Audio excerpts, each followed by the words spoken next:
Hello everyone, today we're going to make a reaction to Geography Now Egypt.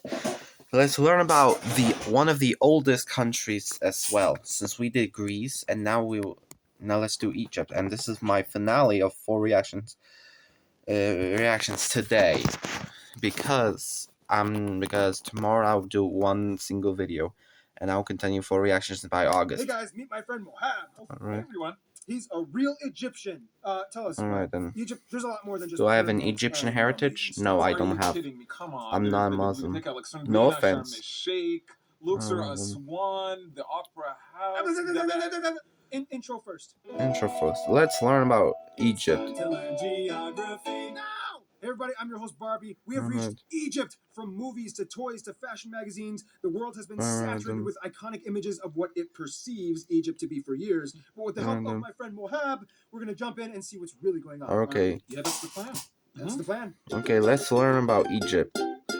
I don't really have to even say that much. Egypt has played such a powerful historical role on the planet that it's almost difficult to say anything that hasn't been already covered trillions of times before. But I'll try. First of all, Egypt is located in the northeast corner of Africa, connecting to Asia by a land bridge formed by the Sinai Peninsula on both the Red Sea and the Aqaba Gulf, classifying Egypt as a transcontinental country and technically the only Eurafrasian country, yes, that's actually a word, in the world if you really want to get into geopolitical semantics. Also, keep in mind they operate the Suez Canal, which links the Mediterranean to the Indian Ocean via the Red Sea, which is like a big deal in terms of global economics. Egypt borders Libya to the west and Sudan to the south, sharing a tri-point border at the Hassanain Plateau. Egypt is divided into 27 governorates, most of which are cradled around the Nile River Delta, with Cairo being the capital, the largest city in the entire Arab world. All the way in the south, Egypt has a little bit of a land dispute with Sudan over the Halayib Triangle, which covers the Alba National Park as well as the Egyptian-administered town of Halayib. This place is de facto run by Egypt. This, of course, leaves the Bir Tawil trapezoid, which neither side claims or really cares about. So this guy came in, planted a flag, and called it his own kingdom so that his daughter could be officially a princess. In addition to disputes, Saudi Arabia also lays claim to the Tiran and Sanafir Islands off the coast in the Red Sea. About 99% of the entire country lives on only 5.5% of the land, most heavily concentrated around the Nile River Delta. I mean, it's not that hard to understand why. Alright then. Water is good! Now, of course, we all know about the over-exploited tourist traps, the pyramids, the Sphinx, the Necropoli, Luxor, Memphis. Even the sunken city of Herculaneum is gaining a ton of diver tourists. However, head off the beaten trail and you'll find a vast realm of ridiculous treasure troves. Few roads will take you inland to the incredibly sparsely populated New Valley and Matruh governorates that lie western in the desert of Egypt. The largest inland highway will take you all the way from the Siwa Oasis to the incredibly remote potato and wheat crop discs of Al Wahat and Al Ain. Now, if you can make it through, check out places like Muzawaka Tombs, one of the only places in the world where you can actually touch real ancient mummies. And if you really want to play a real-life desert I Spy game, see if you can find the various Samir Lama memorials, the Abu Balas shattered water pots, and the abandoned World War II trucks and abandoned landing strip. And those are just the man-made sites. We haven't even covered the landscape yet, but now we will. Alright, let's learn about physical geography now. If you get a good look at northern Africa, you'll notice that it's so much more than just sand. Oh yeah, there's an entire playground of eroded rocks, plateaus, and mountains that give you clues as to what the place used to look like, primarily when it was covered in grazelands thousands of years ago before desertification came in. I mean, Wadi al-Hitan Valley has fossilized whale bones, for crying out loud. Whale bones! Yes. Libya. Cute. Just you wait till my country comes up. First of all, the country lies on the incredibly arid western Saharan and Libyan deserts of northern Africa, primarily made up of sand dunes that can go over 30 meters high and rocky plateaus with the occasional oases planted in conveniently remote areas. With the exception of Sinai Peninsula, where it actually sometimes snows in mountains, on average only, I don't know, about an inch of precipitation falls a year. Yeah, which is actually a lot better than some other places. Woohoo! Driest place on earth. What up, Egypt? You ain't got nothing on me. But I do. These deserts contain rich geological gems. Head inland and you'll find the White Desert with strange eroded calcium rock formations caused by winds and dust storms. You'll also find extinct volcano calderas and dried up wadis. Which, by the way, terminology lesson. A wadi is a valley, ravine, or channel that is dry except in the rainy season when they typically amass bodies of water that eventually dry up. Egypt is currently the world's most heavily mined country, with over 20 million active mines. That's like one mine for every 4.2 people in the whole country. Alright, then. Otherwise, the most distinguishable feature of Egypt would have to be the famous Nile River. Oh, the Nile River. Yeah. It's the longest in the world at over Yeah. 6,600 kilometers that flows north, draining into the Mediterranean. Now, the Nile provides Egypt with a unique feature that not many North African countries have: fresh water irrigation. Which, in return, has made Egypt the world's largest date and artichoke producer. Really? Wow. Excuse me In the then. south of the Nile, you reach Lake Nasser, a reservoir that was created by one of the largest dams in the world, constructed in 1971 to control the floodings. Without the Nile, Egypt would look nothing like it does today. It's doubtful that they would have had the flourishing population and culture built up over millennia. Greece They and do have it. Egypt are the Talk both about it. oldest Now, countries. Yep. So Egypt does share a lot of common with What Greece. does it mean to be an Egyptian in the 21st century? What do you think? Jeez. That's a heavy question. Yeah.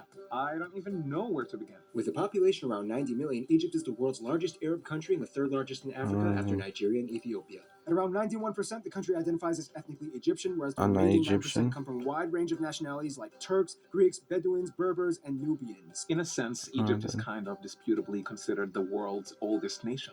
Yeah, speculated to have started somewhere around 5,000-ish BC. Egyptians have gone through a millennia and millennia and millennia of kings, pharaohs, emperors, conquerors, sultans, empires, revolutions, many. and presidencies, which brings us to today. Egypt is not only huge, but it's also kind of seen as like the center of the Arab world, the crossroads Egypt, between North Africa, Libya, where Egypt has Sudan, a lot and Algeria are the one Egypt of the alone largest in contributes to Africa. over 15% of the entire African Union budget and is one of the largest economies in the Middle East and the largest and strongest military country in Africa with a mandatory draft for all males aged 18 to 30. Wait, Wahab, does that mean you were drafted into the military? Nah, I don't know. I think I was too cute or something. I mean, I was drafted and then I was exempted. It's just a long story. We don't have the time for this fall. Anyway, Long story. Yeah. At somewhere around 80 to 90%, the majority of Egyptians are Sunni Muslims, with a significant number adhering to the Sufi orders, which is why a lot of Turks feel perfectly comfortable living there. Otherwise, the second largest group are Christians, mostly Coptic Orthodox. With an incredibly small amount of Egyptian Jews left, Egypt is also the center of Arab media and cinema, pumping out about 75% of all Arabic films since the early 20th century. Many filmed at Madinat al-Intaj al-A'lami studio in Cairo, which is considered the biggest multimedia studio in Egypt. Oh, so it's like the Arab Hollywood. Oh, yeah. Ooh, Arab Hollywood. Yeah. Famous Egyptian actors like Adil Imam, Ahmed Zaki, Academy Award-nominated actor in the United States, Omar Sharif, have graced the silver screen, making an internationally recognized name for themselves throughout the Arab world. They're very famous, aren't they? Yep. Everybody knows about them in the Arab world. Other notable icons would probably be Nobel Prize winners, Egyptian writer and author Naguib Mahfouz, and chemist Ahmed Zouail, the first Arab scientist to win in a scientific field, and Peace Prize winner, former President Anwar Sadat. And generally, Egyptians are kind of known as being kind of like the most athletic in the Arab world, typically competing better than their cousins in the Olympics. Careful, buddy. I don't like where this is going. And have probably the most prominent soccer team as well. Oh, you did not just go there. Arabic, or Al-Arabiya, is the official language. However, as a former British protectorate, English and to a lesser extent French are widely taught and spoken, especially in the younger generation, as it is widely taught in schools and as a second English language or and third French. language and used in the tourism sector. Look at me. How do you think I learned English? Yeah, exactly. In remote areas, you can find languages like Berber, the Nubian languages, Domari, Beja, and the Bedouins speak a dialect of Arabic that's unlike any other. And although many claim that Egyptians speak standard Arabic, they have a whole set of distinct slang words that really aren't used anywhere else in the Arab world. Wahab, take it away. انجز عاش قوي زيك ايوه انت جامد اخر حاجه يا نهار اسود وانت عامل ايه دلوقتي Man, just wow. Egypt does have some of its vices, though. Yes, wages are generally lower here than in other countries in the Middle East, and yes, pension systems have suffered greatly due to the cost of living. Government policy also has trouble administering social security. Inflation rates have exploded, and unemployment has increased in the past few decades. Primary education is mandatory and free, but typically underfunded and poorly monitored, and sometimes classrooms are overcrowded. Nonetheless, Egypt is a frontrunner in smart women. Today, there are more girls than boys in secondary education, and women make up 31% of government employees.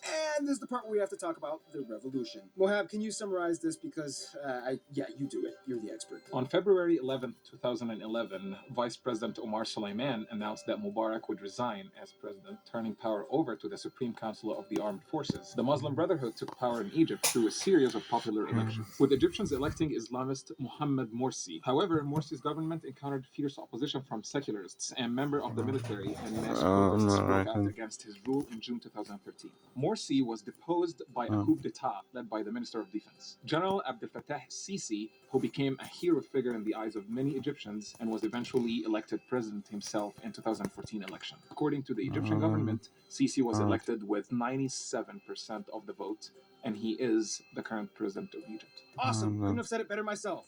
Literally, I couldn't have. That's why Mohab is my friend. Speaking of friends, Then let's learn about friend zone.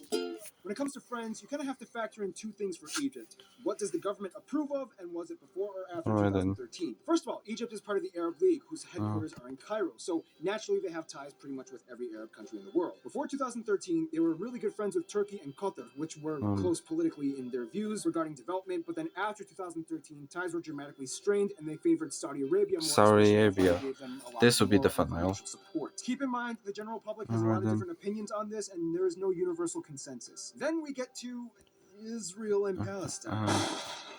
After the peace treaty was signed in 1979 in Camp David, the whole world was watching, and Israel agreed to give back the Sinai Peninsula that they occupied after the war. In return, they asked to just stop the fighting. This was the first time any Arab country signed any kind of agreement with Israel. Nonetheless, today, the agreement to them is just on paper, and most Egyptians don't even quite favor Israel that much. So for now, it's just kind of like saying, I'll hold my ground until you do something. Keep in mind, this is not an anti-Semitic thing, but rather an anti-Zionist thing. Egyptians have a long history of cooperating with Jews. In terms of Palestinians, Egyptians totally support the Palestinian cause, and they do share a border at the Gaza Strip. However, due to the potential drama, the border is closed indefinitely, rarely opening on special occasions. In terms of their best friends, Egyptians would probably say Sudan, the Emirates, and Kuwait. There have been no disputes with the Emirates, and Egyptians love visiting and working there. They supported Kuwait in the Gulf War, and Egyptians are treated nicely in Kuwait. Sudan is kind of like the cute little brother who is just starting to learn how to ride his bike without training wheels. They need a little help sometimes, but Egypt likes helping them and loves them. At one point, they were even part of the same country. In conclusion, you cannot understand the Arab world without understanding Egypt. Egypt is the central hub responsible for the development of an entire world of Eastern culture, and even after millennia, the story still goes on brightly as ever.